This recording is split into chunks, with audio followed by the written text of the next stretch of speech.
Hello, my name is Adrien Bullier, and I'm a senior project expert at CINEA. And I'm going to present a bit more details about the topic on mainstreaming in the Life 21 Clean Energy Transition Call. So the full topic name is Mainstreaming Sustainable Energy Finance and Integrating Energy Performance in EU Sustainable Finance Criteria and Standards. And so the objectives of this topic, you'll see that it's really, we're trying to address two linked but separate issues. One of the main objectives, which we've been pursuing in the past for many years under the Horizon 2020 call, is that we're trying to make sustainable energy investments just as attractive to private investors as a car loan. And so what we're trying to do is to reduce the perceived complexity of energy efficiency and small-scale renewable energy investments, so that investors will attribute them a risk profile that is less overestimated. Currently, the market is overestimating the risk associated to these investments because of the lack of track record. And so our assessment in this is that there's a need for concrete tools that would allow investors to be assessed, to assess those investments just like any other types of investment. And another important point is the fact that we should increasingly integrate non-energy benefits in the financial assessment of sustainable energy investments. And when we talk about non-energy benefits, there's ample literature available about this, but we're talking about increasing comfort, productivity, health, value of the buildings, and the like. The other main objective that we're trying to address with this topic is really to align sustainable energy investments with the EU sustainable finance policy, which, as you know, has had a major progress in the past 2 or 3 years. So here the idea is really we want to make sure that the drive towards sustainable finance on the capital markets is fully benefiting energy efficiency and small-scale renewables, because there's a number of factors that might hinder that. And so really the aim of the topic is to anchor these sustainable energy investments in the sustainable finance landscape. So just a few, a point of definition that's important to have in mind here. When we talk about sustainable energy, it's not just renewable energy, but it's really the combination of energy efficiency and or renewables and small-scale renewables in particular. And with really a focus on energy efficiency. Offshore wind farms have no specific issue now accessing finance. It's not the same if you're looking at a small biogas plant, for example, and this is the kind of things that we want to address. One of the main objectives also of this topic is to really try to connect retail investments in sustainable energy to the capital market. And so really looking at the whole value chain, from the retail banking through bond issuance and to pension funds and insurers and asset owners, really trying to link all of that into the finance sector and ultimately to the capital markets. You'll see several references to the Energy Efficiency Financial Institutions Group. This is a group that was established by the European Commission and the United Nations Environmental Programme back in 2015. There's a lot of information available on the website of the IFIG. I would really encourage you to have a look at what is going on, because a lot of what we're trying to address is really linked to the recommendations stemming out of this group. Now, we've got two scopes in this topic, and so basically, your proposal can address either one or the other or both. It's really up to you. There's no specific requirement to address both. So I'll start with the first scope, which we've called Scope A. That's addressing mainstreaming and de-risking for sustainable energy investment. And here we're looking into, so we will be looking for activities that support the securitization of sustainable energy assets.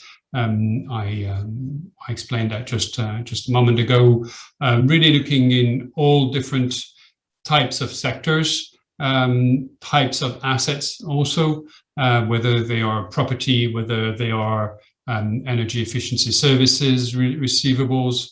So it's really up to you to target the right market.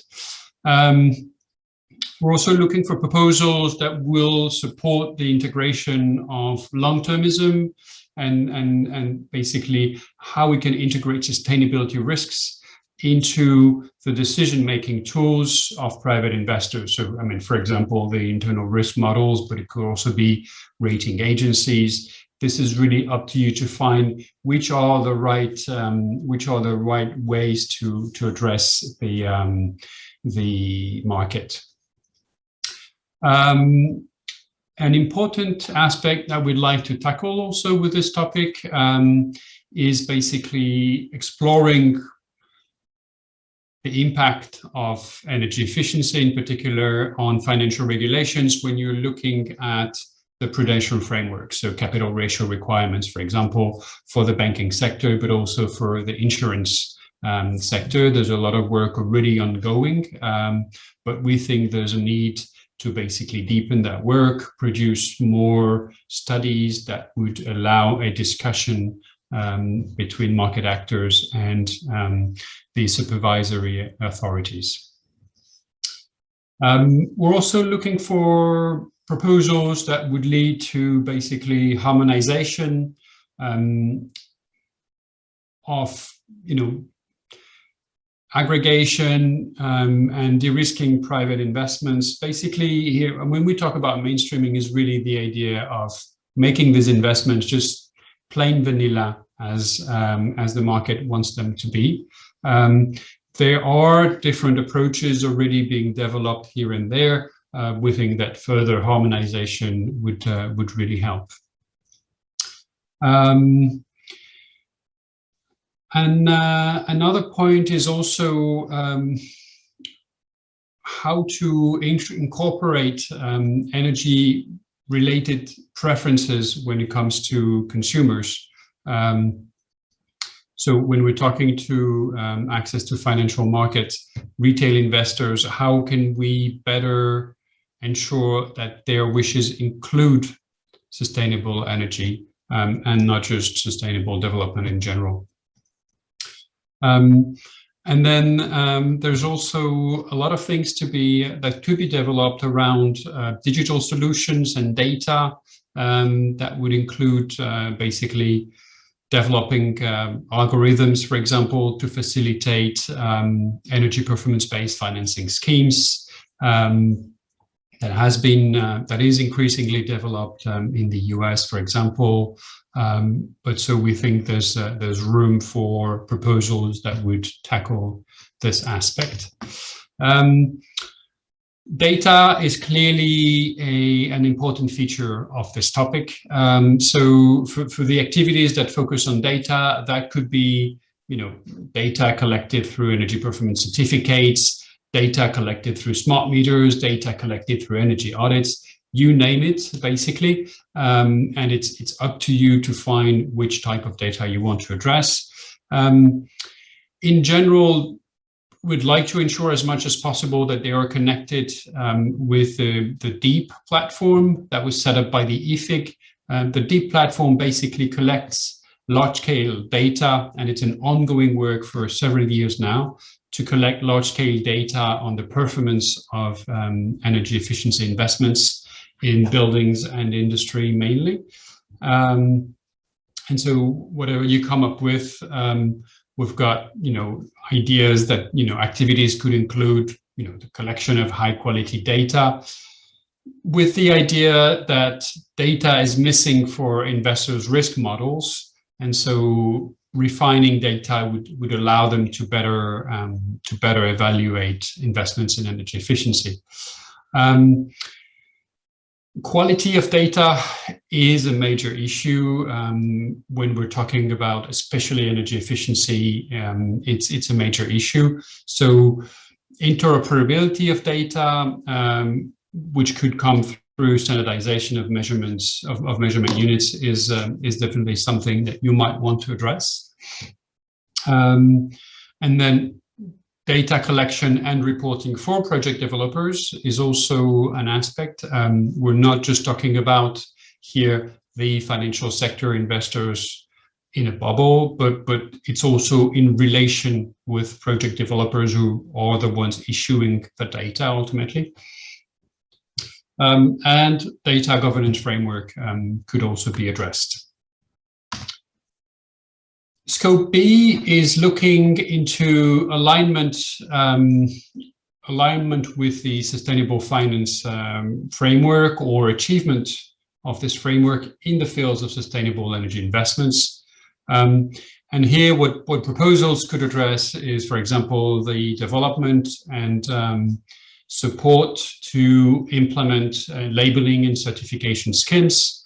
And so basically, I mean, those set out in the sustainable finance legislation or others.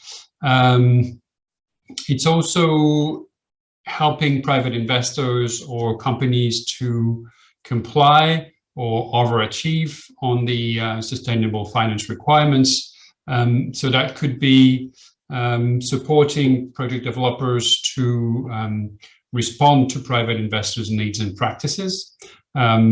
So, how you set up technically and legally your project has a major impact.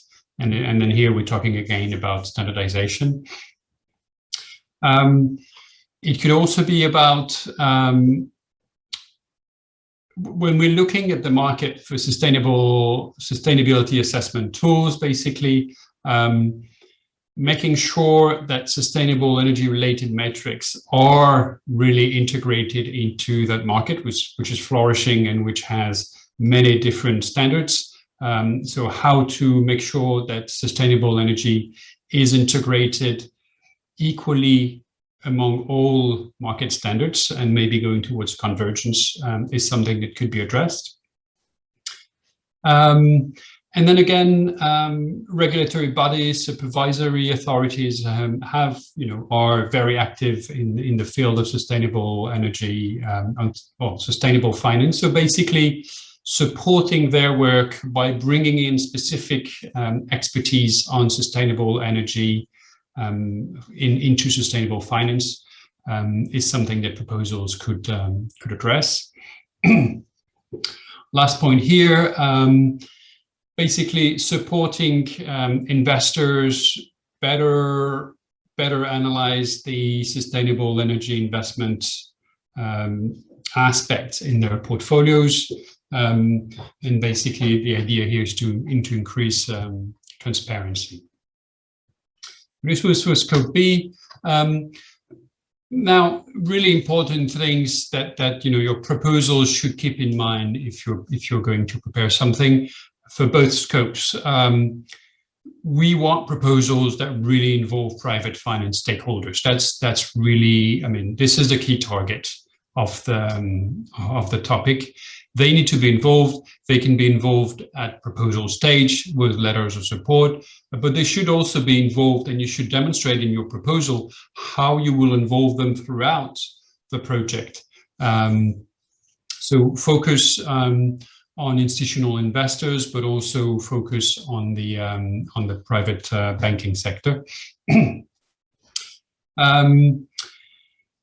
We want proposals that have ideas that have a potential for being taken up by market actors. That's really important. We don't want just great ideas that end up in a shelf. or in a hard drive. We want great ideas that are taken up. And also, we want to make sure that there's not too many things being developed. So please have a look at what is ongoing on the market already. I'll talk about that a bit more later. You should really also contribute to what's existing and look at what are the gaps. There are things on the market, there are things that are missing. Have a look at the work, for example, of the EFIG, but also of the Sustainable Finance Platform and so on. One point that's important here is I would like to ensure that the investments that are triggered are aligned basically with the latest technical criteria of the EU taxonomy regulation. And then for data proposals, please demonstrate how you build on existing on the D platform, or how you will complement that, or how you will link to it, or if you're not going to do that, explain why. This is really an important point. In terms of the impact, so you'll see there's a whole list of impact indicators that we indicate here. Please, you don't need to perform on all those impacts. These are some of the impacts that you will be evaluated on. Don't invent things because something is just mentioned here, but know that this is what we will be looking at. And depending on the content of your proposal, clearly we will look at that as a filter to evaluate. And if you're not performing, and if you're not claiming any impact where it should be expected, then you're probably not preparing a good proposal. So the impacts are, I'm not going to go through each of them one by one, but they're really related to the scopes. They are slightly different for scope A and scope B, but you will see that there's a lot of common points between both of them. What makes a good proposal? I think what really makes a good proposal is if you have a good analysis of the market needs and the existing problems, and you can demonstrate that in less than 50 pages.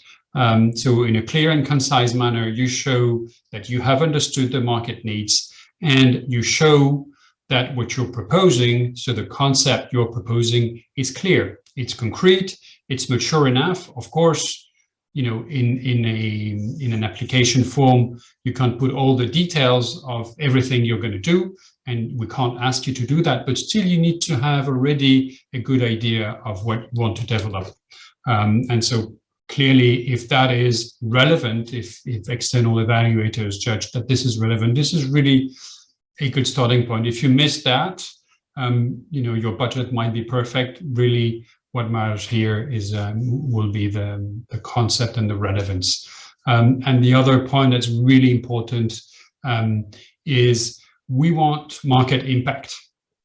Ultimately, this is what we're looking for. And so really the involvement of market actors, as I explained, and the market acceptance. Of course, proposal cannot deliver market acceptance, but we're looking at the potential for market acceptance.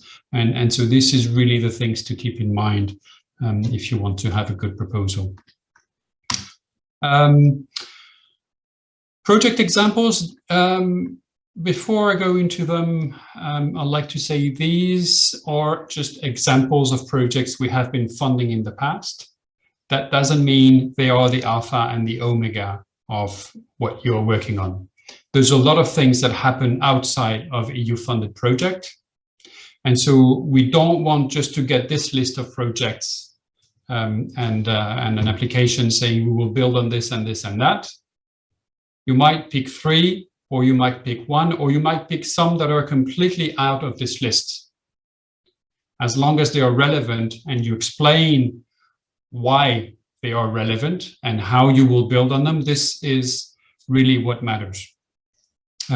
Now, to give you examples of projects, as you can see, several of them are a suite of projects. SEEF, Launch, Propel, for example, 3 projects that have really developed a full set of IT tools to evaluate and benchmark sustainable energy investments, with basically standardization to reduce transaction costs, and also a de-risking approach with the provision of insurance. Looking at the more institutional investors, a series of projects called SEI Metrics, ET Risk, and their latest evolution called Life Pacta, which is funded under the LIFE program already. They're really looking at how you can enable investors to measure the climate alignment of their portfolios with really developed metrics and IT tools. So please look into that. Looking at real estate investors, a very good project we've had in the past is called CREM, the Carbon Risk Real Estate Monitor. And it's basically looking at how you can integrate energy performance in the portfolio management of real estate investors. Looking at the banking side, Energy Efficient Mortgage Initiative, which has had several projects. One latest project just starting now in the Nordic countries called NEEM, Nordic Energy Efficient Mortgages, is really looking at how you can develop new financial products for mortgages that would take into account the energy efficiency of the home.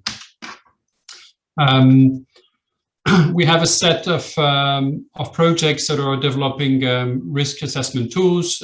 So Quest, looking at investments in building renovation with a specific integration of quality management and non-energy benefits.